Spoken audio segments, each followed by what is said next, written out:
Pendidikan Agama Katolik SMP kelas 7 bab 1 Manusia Citra Allah.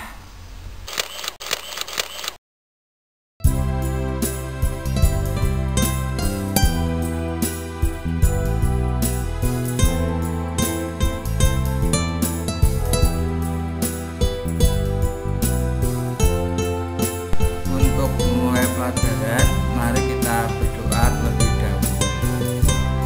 Allah Bapa yang Maha Baik, kami senantiasa bersyukur kepadamu karena Engkau telah menganugerahi kami masing-masing dengan berbagai kemampuan khusus. Bimbinglah kami agar setia mengembangkannya, dan sadarkanlah kami pula akan keterbatasan yang kami miliki, sehingga kami dapat saling belajar dan saling membantu, serta bersedia bekerja sama demi perkembangan kami, demi pelayanan kepada sesama. Amin. Sebelum lebih lanjut, jangan lupa tekan like, subscribe, tekan lonceng, dan share.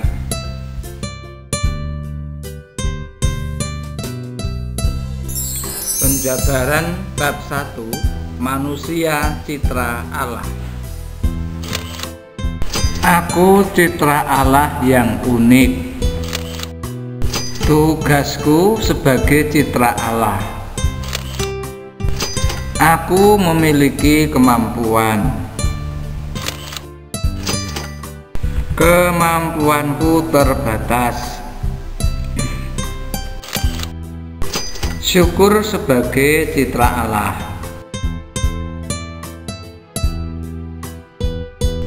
Kata syukur atau bersyukur bagi sebagian orang menjadi sesuatu yang mudah dikatakan, tetapi sulit dilaksanakan. Hal itu disebabkan manusia zaman sekarang sering memandang seolah keberhasilan dan apa yang dimiliki saat ini semata-mata hasil usaha dan kerja kerasnya sendiri. Bagi orang beriman, pandangan semacam itu tidak sejalan dengan kedudukan manusia sebagai makhluk ciptaan Allah. Orang beriman mengamini bahwa sesungguhnya hidup manusia dengan segala pengalamannya, baik manis maupun pahit, menyenangkan atau tidak menyenangkan, tidak pernah lepas dari peran Allah Sang Pencipta. Hidup kita, keadaan kita merupakan bukti pemeliharaan dan cinta Tuhan. Maka karena Allah senantiasa berperan dalam kehidupan manusia, selayaknya lah manusia pun bertumbuh menjadi pribadi yang penuh syukur kepadanya. Dalam hidup, banyak hal yang kita lakukan dan banyak pengalaman yang kita peroleh, tetapi bisa jadi banyak peristiwa atau pengalaman itu berlalu begitu saja dan seolah tanpa makna. Hari demi hari terus begitu saja. Hidup menjadi rutinitas.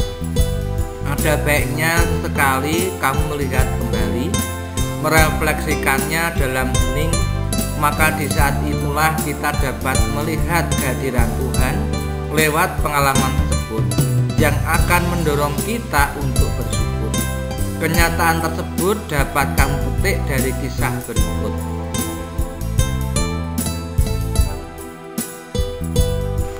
Catatan harian Martin. Seminggu setelah anak laki-lakinya meninggal karena serangan jantung, seorang ibu menemukan catatan harian anaknya itu. Sambil membaca halaman demi halaman, tak terasa sang ibu pun meneteskan air mata. Air mata sedih bercampur bahagia. Sedih karena anaknya tak berada lagi di sampingnya, tetapi bahagia karena tulisan anaknya menunjukkan bahwa anaknya itu dalam keadaan baik. Berikut beberapa cuplikan catatan harian anaknya. 10 Juni pukul 21.30. Ya sepi deh, semua orang sudah pada tidur, sementara aku sulit sekali memejamkan mata. Beberapa kali aku mencobanya, tetapi tetap tak dapat. Pikiranku masih dibayangi ulang tahunku yang dirayakan sore tadi. Tak ada yang istimewa, dari dulu begitu saja. Kami berkumpul makan bersama dengan menu yang sama seperti makan harian, tak ada yang istimewa. Lalu bapak memberi sambutan kayak pejabat aja dan beritahu bahwa hari ini aku ulang tahun. Lalu semua memeluk aku. Baru makan deh. Pernah aku berangan-angan untuk meminta dipestakan secara khusus, tapi kasihan orang tuaku, mereka tak punya uang. Tapi terima kasih kalian semua yang selalu mengasihi dan mendukung aku. Terima kasih Tuhan telah memberiku kesehatan dan umur yang bertambah. Udah ngantuk aku mau bobo Tuhan. 23 Juli. Wah capek deh.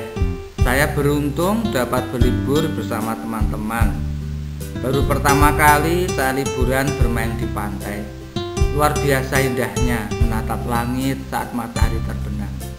Matahari memancarkan cahaya kejinggaan, diselingi awan putih dan hitam, diiringi deburan ombak yang kian besar dan meninggi. Tuhan, di sini aku merasa tak berarti apapun. Aku bagaikan sebutir pasir di antara miliaran yang terhampar di pantai ini. Sungguh besar keagungan-Mu Tuhan. 27 Agustus. Hari ini aku sedih. Pak Sailan marah besar gara-gara aku dan beberapa temanku tidak mengerjakan PR matematika. Ya, maafkan aku ya Pak, aku memang salah. Kemarin sore aku main bersama teman-teman sampai sore, dan karena kecapean aku lupa begitu Pak. Terima kasih Pak telah marahi aku. Kalau tidak begitu, aku tidak belajar bertanggung jawab dong. Tapi aku mendoakan Bapak supaya marahnya makin berkurang. Hati-hati loh Pak, nanti darah tingginya naik, dan kalau naik terus dapat Bapak cepet. Hehehe. Tuhan, terima kasih atas guruku yang baik ini. Sabtu 7 Oktober. Bapak Ibu, kadang aku merasa minder saat berkumpul dengan teman-temanku, karena nyatanya aku paling miskin di sekolahku. Pernah aku bertanya dalam hati, mengapa harus kalian yang menjadi orang tuaku, yang hidupnya pas-pasan, yang penghasilannya tak menentu, yang rumah sangat sederhana. Kadang aku bertanya, mengapa aku tidak dilahirkan dari orang tua, dari keluarga yang kaya raya. Tapi tidak, aku tidak kecewa terhadap kalian. Itu hanya perasaanku saja yang tak tahu diri. Aku tahu bahwa kalian sangat mencintaiku dan menginginkan keberadaanku. Sementara aku sering mendengarkan ada orang tua yang tega menyiksa, bahkan menjual atau membuang anak-anaknya. Sabtu 7 Oktober. Walaupun makanan kita serba sederhana, tapi aku tak pernah sakit-sakitan, tetap sehat dan kuat. Aku tahu, walaupun kalian tak pernah memberiku hadiah, tapi dari tatapan mata dan doa dapat ku ketahui bahwa kalian sangat mengasihiku. Aku malah sering mendengar dari temanku yang kaya, mereka dapat mendapatkan apa saja yang dia inginkan, tapi sulit mendapat kasih sayang dari orang tuanya yang sibuk cari duit. Tuhan, terima kasih atas segala sesuatu yang manis dan pahit, yang baik dan indah dalam hidupku. Terima kasih atas keluargaku, berkatilah mereka. Selamat malam Tuhan. Baca sekali lagi dalam hati, perhatikan catatan harian yang pertama tanggal 10 Juni. Pengalaman yang diungkapkan. Hari ulang tahun dirayakan. Walaupun tidak ada yang istimewa dalam perayaan itu, ia sempat berangan-angan untuk dirayakan secara istimewa. Setelah direnungkan kembali, Ia mengungkapkan bahwa di balik kekecewaan dan angan-angannya yang tidak terwujud, ia tetap berterima kasih atas perhatian dan kasih keluarganya. Di bagian akhir, pengalaman biasa itu menjadi pengalaman iman. Hal itu nampak dalam ungkapan syukur Martin. Terima kasih Tuhan telah memberiku kesehatan dan umur yang bertambah dan keluarga yang mengasihi aku. Kapan waktunya? Kejadian sore, direnungkan dan diungkapkan malam hari saat situasi sepi dalam keheningan.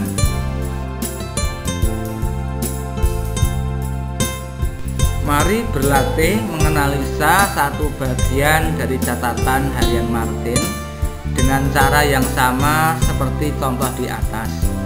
Baca salah satu bagian dari catatan harian di atas, kemudian ungkapkan pemahamanmu dengan mengisi kolom isian di bawah ini. A. Pengalaman yang diungkapkan adalah. B. Setelah direnungkan kembali adalah. C. Di bagian akhir. D. Kapan waktunya. E. Apa maknanya bagi kamu? Catatan harian Martin dapat menjadi contoh bahwa pengalaman yang sangat biasa dan manusiawi dapat menjadi pengalaman iman, bisa direfleksikan. Hasil refleksi itu dapat menjadi dasar manusia untuk bersyukur.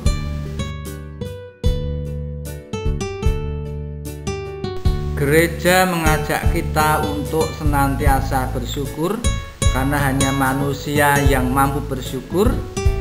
Manusia mampu bersyukur karena manusia adalah citranya.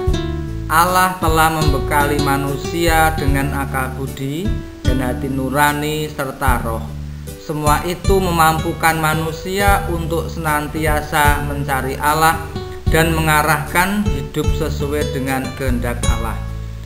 Melalui akal budi, hati nurani dan roh manusia beriman mampu mengamini bahwa sesungguhnya hidup manusia dengan segala pengalamannya, baik manis maupun pahit, menyenangkan atau tidak menyenangkan, dan segala keadaannya, sempurna atau tidak sempurna, cantik atau tampan atau kurang cantik dan kurang tampan, tidak pernah lepas dari peran Allah Sang Pencipta.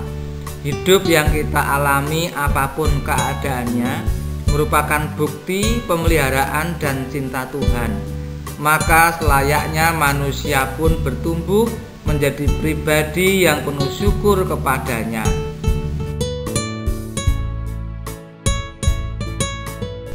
Manusia akan mampu bersyukur jika mampu mengagumi keindahan dan karya serta penyertaan Tuhan dalam hidupnya.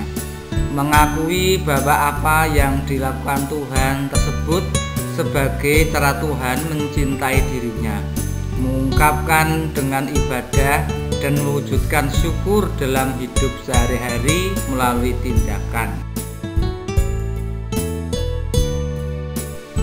Kisah berikut mengajak kita untuk mampu merefleksikan pentingnya bersyukur dalam hidup.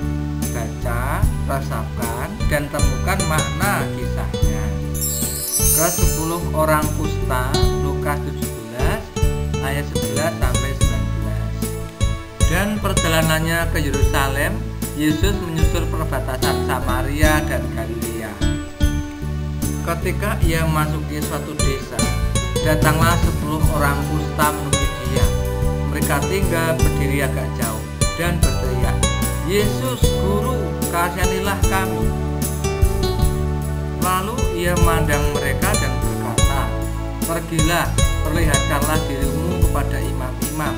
Dan sementara mereka di tengah jalan, mereka menjadi tahir. Seorang dari mereka, ketika melihat bahwa ia telah sembuh, kembali sambil memuliakan Allah dengan suara nyaring. Lalu tersungkur di depan kaki Yesus dan mengucap syukur kepadanya. Orang itu adalah orang Samaria. Lalu Yesus berkata, bukankah ke-10 orang tadi semuanya telah menjadi tahir? Di manakah yang 9 orang itu? Tidak adakah di antara mereka yang kembali untuk memuliakan Allah selain daripada orang asing ini? Lalu ia berkata pada orang itu, berdirilah dan pergilah, imanmu telah menyelamatkan engkau.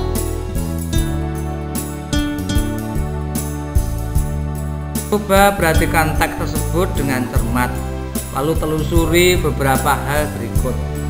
Apa yang seharusnya dilakukan oleh orang-orang Kolose tersebut untuk bersyukur pada Allah? Perhatikan ayat 16. Dikatakan bahwa yang datang kembali untuk bersyukur itu adalah orang Samaria. Carilah dalam kamus Alkitab keterangan tentang siapa orang Samaria itu di mata orang-orang beragama Yahudi pada zaman Yesus. Setelah memahami makna orang Samaria, apa kesimpulanmu tentang ayat itu?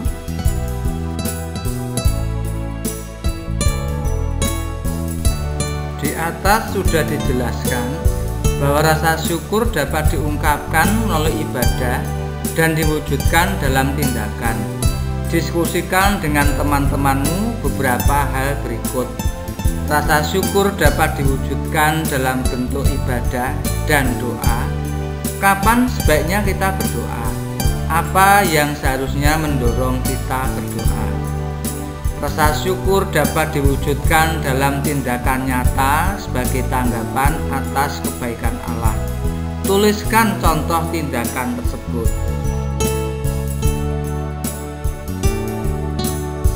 Sebagai citra Allah, sepantasnya manusia bersyukur kepadanya.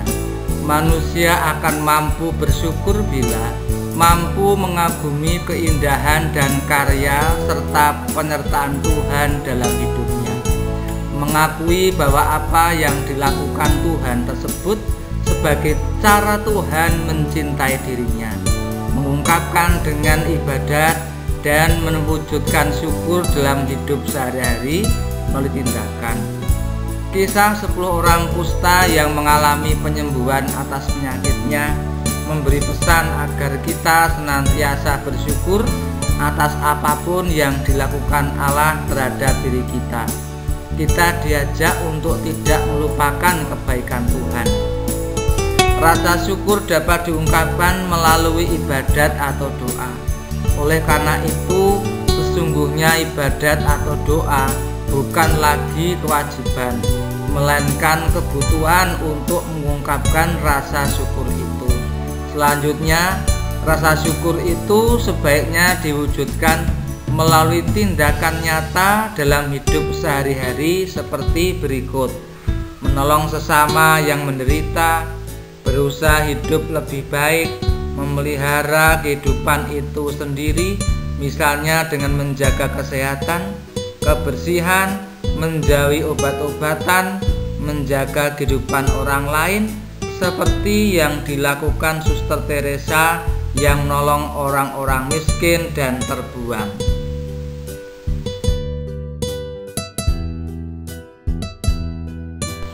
Duduklah dalam keadaan hening sambil menuliskan hal-hal dalam hidupmu selama 1 tahun ini yang dirasa patut disyukuri.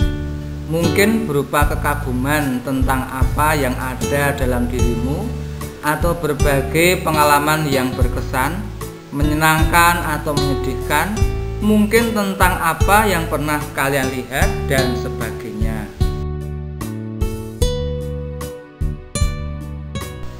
Jika sudah selesai, susunlah menjadi sebuah litani syukur. Contoh litani syukur: Engkau telah memberiku seorang ibu yang sabar dan peduli, syukur bagimu ya Allah. Engkau telah mengaruniakan kepintaran, syukur bagimu ya Allah. Kemudian tuliskan pula 2 tindakan aksi nyata yang akan dilakukan sebagai wujud syukur. Untuk mengakhiri pelajaran, mari kita berdoa. Litani syukur.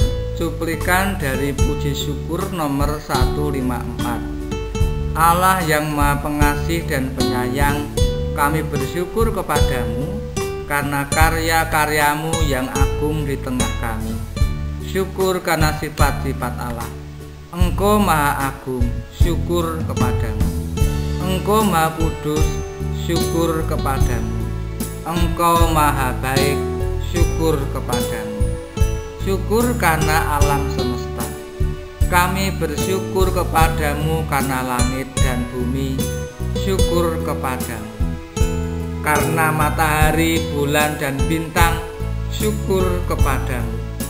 Karena hujan dan embun, syukur kepadamu. Karena hawa sejuk dan dingin, syukur kepadamu.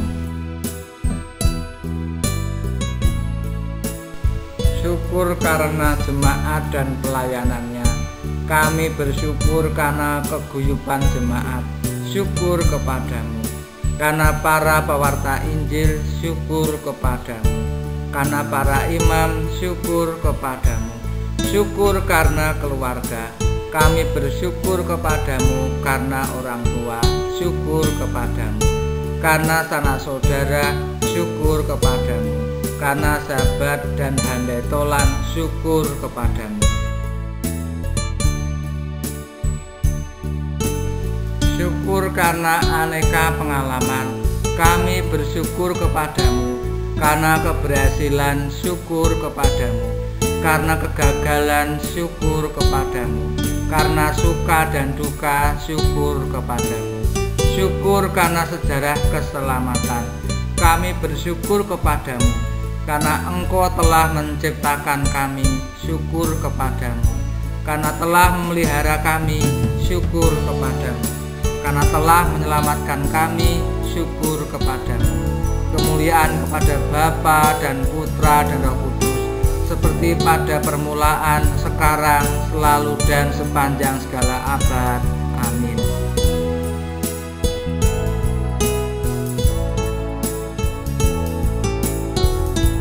Demikian dahulu pembahasan materi kali ini. Kita akan lanjutkan materi pada video berikutnya. Sekali lagi, jangan lupa tekan like, subscribe, tekan lonceng, dan share.